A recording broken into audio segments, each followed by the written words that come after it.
Sudah siap terima firman Tuhan?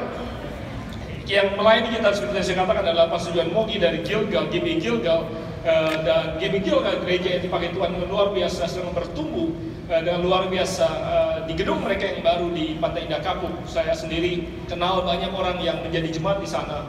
Bahkan ada beberapa sepupu saya, keluarga saya yang kemudian berjemaat di tempat itu karena mereka tinggal dekat di daerah Jakarta Utara.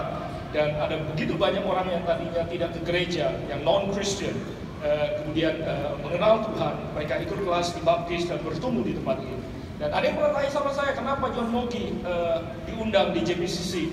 Dan salah satu hal yang selain banyak hal yang luar biasa tentang beliau adalah bahwa saya katakan pada teman-teman bahwa di gereja ini, di mimbar ini kita menghargai what you see is what you get. Apa yang kau dapat atau apa yang kau lihat di depan adalah kehidupan mereka yang apa adanya. Bukan apa yang ditampilkan indah, tapi di balik layar kenyataannya tidak seperti itu. Dan saya mengenal Yohan dan Lucy dan seluruh jemaat yang ada sudah cukup lama, 15 tahun lebih. Saya kira 17 tahun sejak saya kembali ke Jakarta. Saya mengenal mereka dan I honor him dan apa yang Tuhan lakukan dalam kehidupan dia. Itu sebabnya berulang kali dia ada di tempat ini untuk menjadi berkat bagi saudara. You gonna love him kalau saudara belum pernah dengarkan dia. Selain dia good looking, he's funny, he's communicating very well, he's one of the best communicator yang ada, yang tahu bagaimana berkomunikasi dengan saudara dengan baik. Saudara siap? I hope you are. Mari kita bangkit bersama-sama. Mari kita sambut Pastor Johan Mogi dari GBI Gilgal, Jakarta.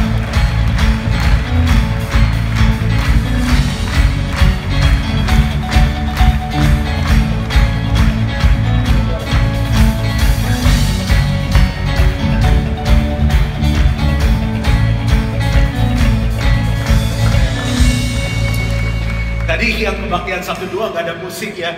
Tadi saya mau ikutin jalannya gini. Cuma thank you so much. Tepuk tangan dulu untuk tim present musik yang luar biasa. Tapi ini ide baru, nanti saya kalau Pastor Joseph atau Bulan Teh aku mau bikin musiknya juga. Apa kabar semuanya? Wow, silahkan duduk. Satu lagi apa? Pinter. Ramah dan pinter. Ramah, pinter. Nah, firman Tuhan ajarin, Yesus ajarin apa yang kamu ingin orang lain perbuat padamu, perbuatlah demikian. Daripada kita mengharapkan orang yang seperti ini, nggak ada yang salah. Tadi bukan pertanyaan jebakan, kenapa kita nggak menjadi orang yang asik diajak komunikasi? Saya percaya sebuah hukum yang namanya ada aksi, ada reaksi. Kalau kita mulainya udah ramah, orang akan ramah sama kita. Tapi kalau kita mulai nadanya udah tinggi, loh, kok lu marah-marah? Siapa marah? Bukan cuma ngomong, maksud gua begini. Ya itu udah tinggi, enggak. Nah itu kan jadi aksi sama reaksi. Nah, saya sebelum menyampaikan ini, saya merenung ya. Setelah saya terima dari dokter itu dan saya akhirnya mengkhotbahkan ini di gereja, saya sendiri sama istri gimana ya? Jangan-jangan saya sama orang lain asik, tapi sama istri sendiri gak asik. Jadi saya tanya sama istri saya, Lus, aku tuh gimana sih orangnya, komunikasinya? Dia bilang, oke. Karena nggak ending kan kalimatnya. Tapi saya bilang, gini, dia bilang, kamu tuh orangnya kurang rileks. Kadang auranya tegang, nggak bisa dengar salah kata langsung gimana gitu. Terus kurang bercanda. Terus, tapi dia kan cuma kan nggak boleh kalau kita minta orang ngomong kita mesti dengerin. Waktu dia ngomong, saya bercanda, dia bilang, orang lagi serius, kamu bercanda. Jadi saya juga bingung. Terus dia bilang, kamu tuh kasih respon, misalnya, masa sih? Iya ya? Oh oke. Terus karena saya orangnya hitungan, seneng yang hitung, saya tanya gini, kalau 0 sampai 10, kamu kasih nilai saya berapa? Saya mau coba ukur, ya kan? 0, 10. Sekarang kan tahun 2016. Dia bilang, 8 lah. Dia bilang, 8 tahun 2016. Wah, saya bilang puji Tuhan. Terus dia bilang, mending dulu kamu parah katanya. Saya bilang, dulu parah nilainya berapa? 5. Jadi waktu menikah, parahnya gimana? Dia bilang gini, saya rasanya nggak pernah benar, selalu merasa salah karena lawan bicaranya lebih pinter dan pendapatnya selalu benar, membuat kita selalu rasa salah dan tertuduh. Dan kamu nggak tahu, kadang saya suka nangis sendiri. Aduh, saya kaget dengar ini ya. Tapi dia kasih nilai saya 5. Tapi ingat loh, ini tahun 2002, jangan digosipin, ini 2002. Jadi ini sudah 14 tahun yang lalu, lumayan kan 5 sampai 8. Jadi saya kan harus naikin 2 sampai Yesus jemput kembali kan. 2, 10. Karena saya punya goal gini, istri saya kalau melihat saya, ngomong sama saya dia harus lihat Yesus. Anak saya ngomong sama saya dia harus lihat Yesus. Waktu bapak ibu dengar saya ngomong, lihat siapa hari ini? Oke, nggak usah dijawab karena. Tapi akhirnya saya belajar sesuatu bahwa semua yang Tuhan kasih kita bisa maintain, kita bisa tingkatkan. Nah, saya mau sampaikan 5 hal aja, hal yang sederhana menolong saudara keluar menjadi terang dan garam dari Roma 12 ayat yang ke-18 sendiri.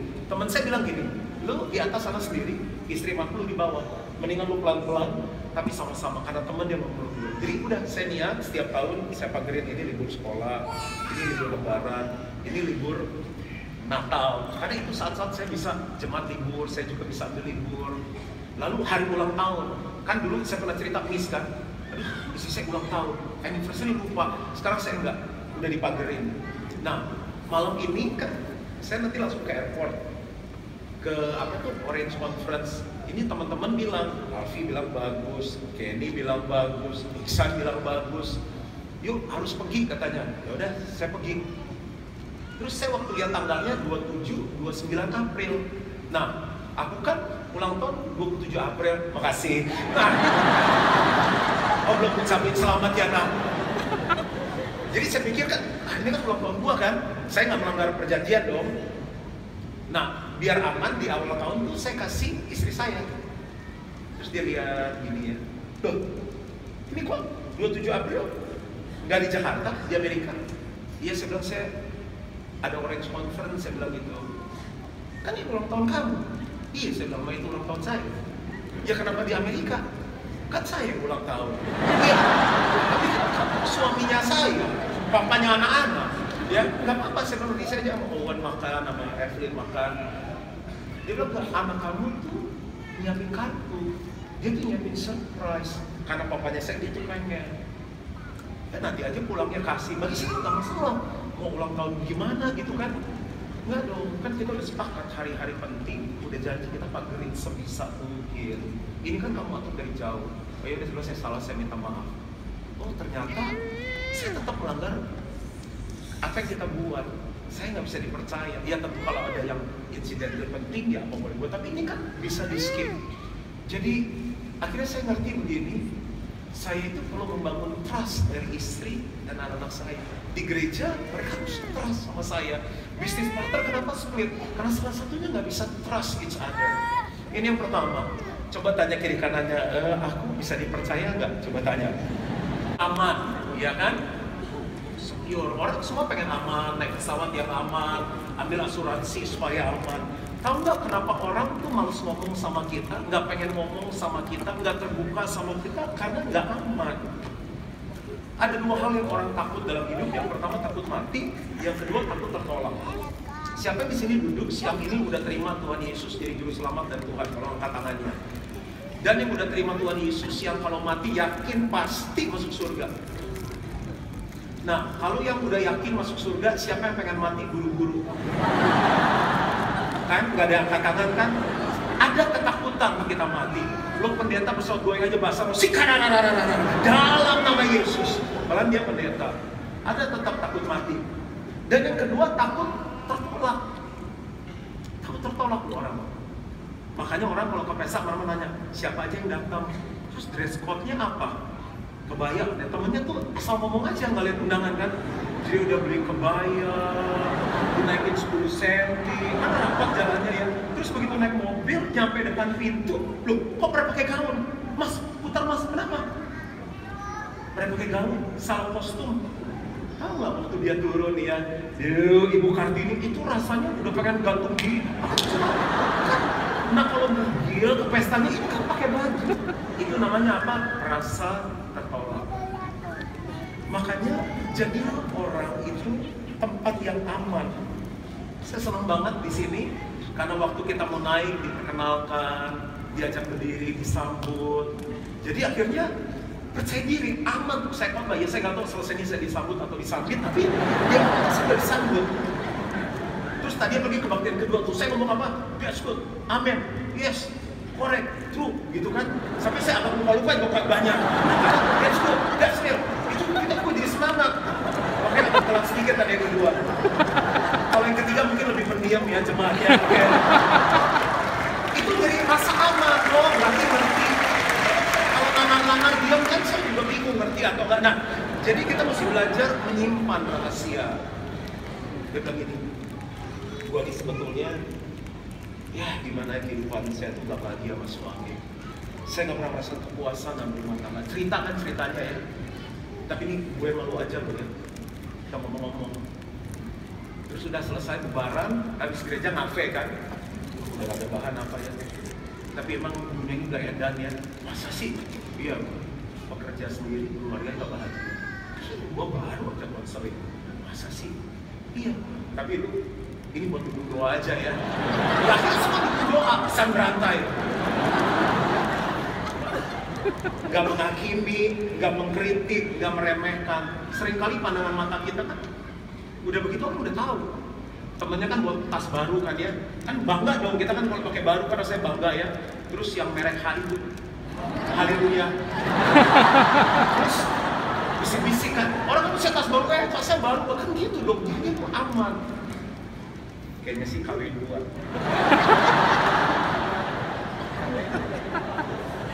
Saya punya kelemahan, saya kurang, misal kayak ganti ban ya, saya udah belajar 3 kali, udah lupa lagi. Terus kalau istri saya pulang nih, kayak kemarin kan musim hujan nih, saya tuh pintu agak keset tuh. Kan pintu saya jati, terus atas kayaknya bocor, terus flash yang buat WC, toilet flash agak bocor. Terus itu udah stres banget tuh. Kalau misalnya Pak nih ada yang stadium 3 kan, ayo kita doain gitu. Setan kayak apa ya, oke lah ya. Gimana ya saya bilang, oke siapa yang bisa ya. Istri saya tuh gak berani. Gimana sih cowok, gak jatah amat. Siapa emang dilahirkan seperti ini? Nah, makanya kalau saya kan suka lihat Instagram kan, begitu lihat si Pak Joni Herjawan tuh, saya kagum dan minder. Dia bisa tuh ngebor, keluar air. Kita air bocor kita nggak bisa nambal. Makanya saya tuh di Instagramnya saya kasih yang begini, terus yang begini. Kadang saya kasih, udah lah, saya kasih 3, tapi si Pak Joni itu nggak pernah balas saya. Kurang responsif orangnya. Anak ketemu orang tua dia cerita gini ya, Mam, si Bobi itu suka ngeliatin aku loh Mam. Oh ya, yang mana orang? Itu Mam yang tinggi-tinggi gitu. Terus tadi dia ngasih dulu Mam. Masa? Kemarin juga dia ngasih coklat. Terus minggu depan katanya dia masih sepeda. Lu gue bilang lu jangan kegenitan ya, lu jangan kegatelan tuh ya. Lu sekolah masih SMA lu udah begitu-gitu. Saudara, anak jadi nggak aman. Saya ditanya dong, Bobi itu gerejanya di mana? Pokoknya ada JJC gitu lah. Terus ibu-ibu, daripada anak kita sampai 40 tahun nggak ada yang ngejar, nggak ada yang kasih bunga, bersyukur, ciptakan rasa aman. Coba siang tepuk tangan semua yang baru lahir. Ada ibu-ibu juga yang tepuk tangan. Udah terlambat.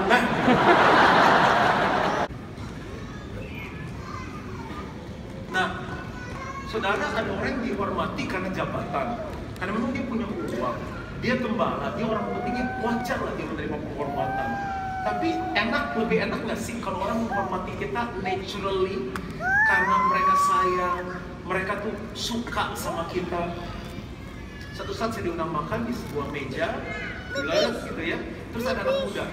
Menurut saya sih oke, ganteng, tinggi, berhasil lah karirnya, ada duit. Cuma kok saya pikir kenapa itu belum kawin, nggak ada pacar.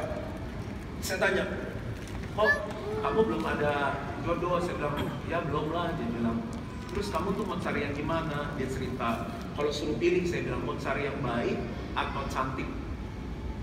Dia lagi mikir, terus om di sebelah saya ngomong gini, yang cantik aja, yang cantik katanya. Terus saya tanya kenapa om? Dia bilang gini, ada teman om kaya banget katanya, sukses. Dia pikir kan takutnya kalau sama yang cantik rutin atau gimana, dia mau cari yang baik aja, yang biasa-biasa, wanita sederhana. Sangat kaya dia bilang. Akhirnya setelah menikah kan dia banyak ketemu orang, namanya juga orang terkenal kan. Terus dia lihat kok pada cantik-cantik ya, terus keren gitu. Istrinya sendiri seperti begini, dia malu. Jadi dia bilang kayak mobil disimpannya tinggal di rumah. Dia menikmati sendiri aja. Lama-lama akhirnya dia kawin lagi, dia cari cantik. Dia bilang kamu cari yang cantik. Terus saya bilang begini, buat apa baik, cantik, tapi kok on? Karena kan ada yang cantik bego. Nah, benar. Salah ngomong ya. Nah, akhirnya saya tarik kesimpulan gini, manusia hidup kan, ini manusia hidup terdiri dari apa? Roh, jiwa, dan tubuh. Jiwa terdiri dari apa aja? Pikiran, perasaan, dan kehendak. Yang banyak orang nambahin nilai dalam hidup dan berpikir orang akan respect adalah gini, dia dong, bangga, cantik, nggak salah. Itu dari Tuhan. Kayak saya juga ganteng, kadang saya pikir kenapa aku dilahirkan ganteng. Itu hadiah dari Tuhan. Tapi orang nambahin, mereka pikir dengan kejar karir, mobil yang bagus, punya segalanya. Loh, banyak orang kaya cerai karena dia nggak tahan. Mau seksnya hebat, paling kalau komunikasinya hancur. Mau uangnya banyak, tapi diajak ngomong, kita rasanya ketakutan. Ternyata yang harus banyak ditambahkan nilai untuk komunikasi menjadi indah. Orang bisa respect adalah roh dan jiwa. Disinilah yang namanya kasih. Apalagi takut akan Tuhan. Karakter ada di sini. Coba kita buka satu ayat. Nah, kata kuncinya ingat, dalam komunikasi selalu orang harus rest and relax. Rest and relax. Coba bilang sama-sama, rest, relax. Coba tanya sebelah kita, kamu kalau ngomong sama aku rest gak? Rest in peace. Nah, beda banget artinya. Saya setiap tahun kan harus bawa papa mama saya setahun 2 kali sama papa mama mertua saya berobat.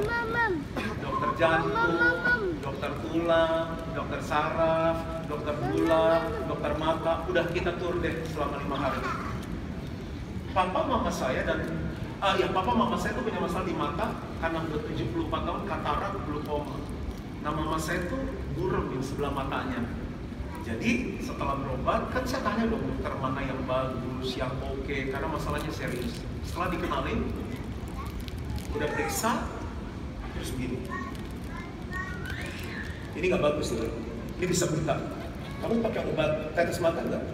Ya kadang nggak cocok, kadang pakai. Ini bisa buta nih. Saya nggak tanggung jawab ya. Siapa yang minta pertanggungjawaban? Terus periksa papa saya, ngomongnya sama. Kayak marah-marah gitu. Ini berat nih, ini katarak sampai belum koma. Ini bisa buta nih. Dia tinggal aja. Terus papa saya, mama saya sama dia terus lihat-lihatan. Sarap nih dokter ya. Nggak apa kek. Terus nggak lama balik lagi dia. Balik terus dia duduk. Terus dia jelasin kan. Pakai bahasa Inggris terus Singapura gitu. Terus saya udah nggak jelas. Terus saya kan angkat tangan kan. Terus dia begini. Terus dia ulang lagi. Kan saya ngajar, saya angkat tangan. Terus daripada nanti dia jelasin berapa kali dia marah, mending saya cut dulu kan. Terus dia begini lagi. Terus dia ulang lagi. Ya udah saya tungguin, udah selesai. Udah selesai saya bilang, saya mau tanya. Tadi saya bilang saya nggak jelas maksud Prof itu gimana. Dia bilang, kan sudah jelasin 3 kali. Terus dia tinggal sama dia luar.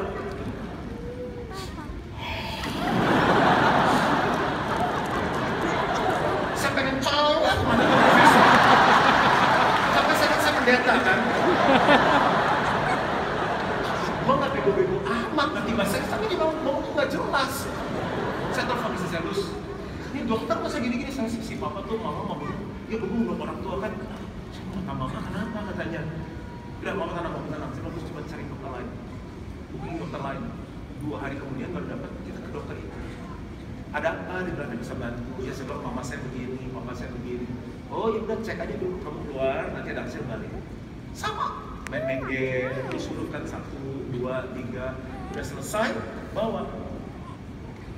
Oke kok, ya memang itu rusak, itu karena umur dia bilang. Yang penting kamu maintain aja yang rajin, obat tetes mata, nggak bisa apa-apain. Kalau kata Pak Guru, bagus. Jadi ya nggak apa-apa, ini aja. Jadi kita harus rutin balik. Gak usah 8 bulan lagi aja balik. Udah. Mau tanya apa lagi nggak? Enggak. Terus kita keluar. Memang bayarnya 10 kali lipat sih. Relax. Nah challenge-nya bagaimana murah, tapi orang comfort kan sama kita. Coba habis kita. Nah, saya taunya gimana? Istri-istri kan misalnya saya bilang, ya udah ntar ngomongin sama suami-suami. Bapak aja deh ngomong sama suami saya loh. Ibu istrinya takut pak, bayangin dia nikah sama orang yang dia takutin. Kan deh. Makanya jadilah orang yang apa? Rest, relax. Gimana saya 30 menit ini Bapak Ibu rest and relax gak? Oke. Yang terakhir saya selesai. Ini bahasa Indonesianya rentan. Dalam hidup, orang bebas ngomong apa aja. Kalau pendeta kurus, kasihan ya, nggak diberkati. Pendeta gemuk, lu ada kepikir nggak dia makan uang gereja ya? Saya normal, sukanya kue tiaw nih. Uang kan asin-asin pahit lah. Kalau nggak punya anak, kalau di ulangan 28 sih dia kena kutuk pendeta kita kasihan. Kalau banyak anak, pendeta kita sebenarnya mau bagus, cuman dia nggak tahan nafsu ya. Masa dia pendeta keren gini, oh sombong ya barusan ya. Enggak, soalnya gembala saudara bilang ada pendeta terkeren di Jakarta, ya saya aminin aja. Terus, itu pendeta tuh foto model ya. Jadi musik gimana, putih hitam. Orang bisa ngomong apa aja, nggak terkenal pun diomongin kok. Makanya gini, jangan jadi orang yang sensi. Ngerti bahwa itulah kehidupan. Karena kalau sama kanan tersinggung, kiri tersinggung, belakang tersinggung, depan tersinggung, ngobrol aja sama angel sama malaikat. Susah dong hidup. Contoh, kita nih ngobrol-ngobrol nih, ngobrol-ngobrol disuruh-suruh. Terus tiba-tiba teman kita ngomong gini, mulut tuh bobot ya. Coba saya siapa yang mulutnya 24 jam wangi? Nah, kan kita masih manusia. Cuma kan misalnya cara sopan gimana kita keluarin tiktek atau fisherman kan, ada yang pernah, dia yang bau, kita berkorban kan, karena kita patahkan. Ngomongnya dekat lagi, bagus bro. Ada payung kita pengen buka payung. Itu kehidupan. Namanya kawin kan bisa saling menyakiti. Saya kadang maksud baik, pekerja tersinggung. ribut sama kita. Nah, tapi gini, yang kelima ini kalau mau upgrade, memang kita rentan. Karena manusia itu punya perasaan, pikiran, kehendak. Inti kehidupan seorang perasaan mudah kita terluka. Tapi waktu kita bangun manusia roh dan jiwa kita menjadi kuat. Saya tutup.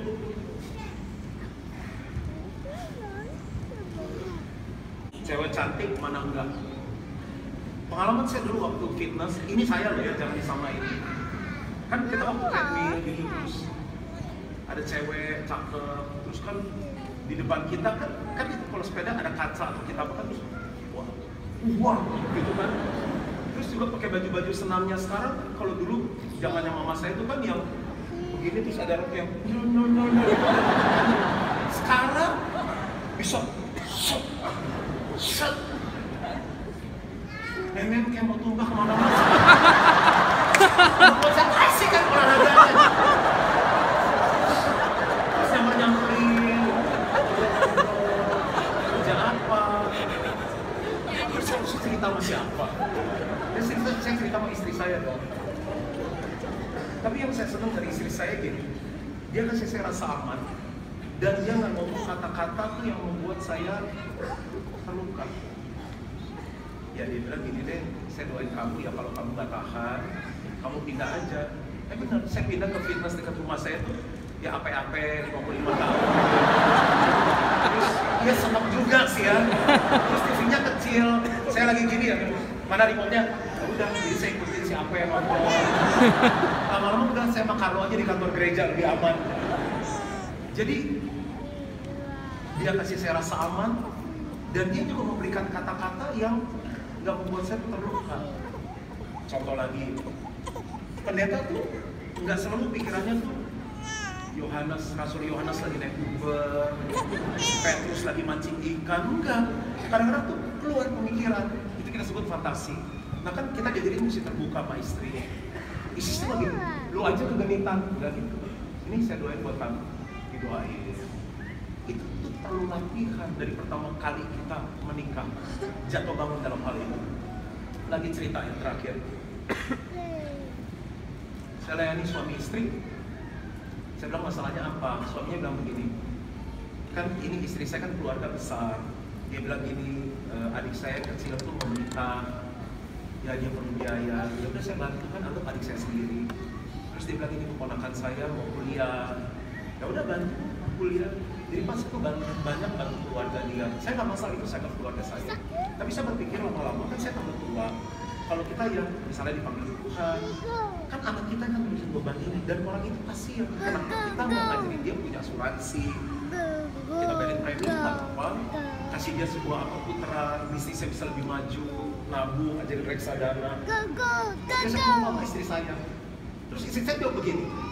Emang keluarga lu mah kaya-kaya, keluarga gua kere-kere. Lu mau bantu-bantu, nggak mau bantu gak usah, bisa tinggal. Emosi pak saya.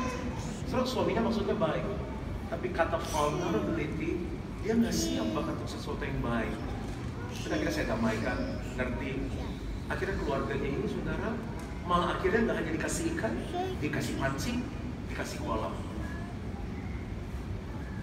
Jadi ternyata komunikasi kita bisa di-upgrade. Yang pertama adalah trust, yang kedua adalah secure, yang ketiga adalah respect, yang keempat comfort, dan yang kelima adalah vulnerability. Dan saya berdoa, biar waktu kita lakukan ini, kita bersatu dan menjawab doa dari Tuhan Yesus. Tuhan memberkati setiap kita. Mari kita berdiri sama-sama.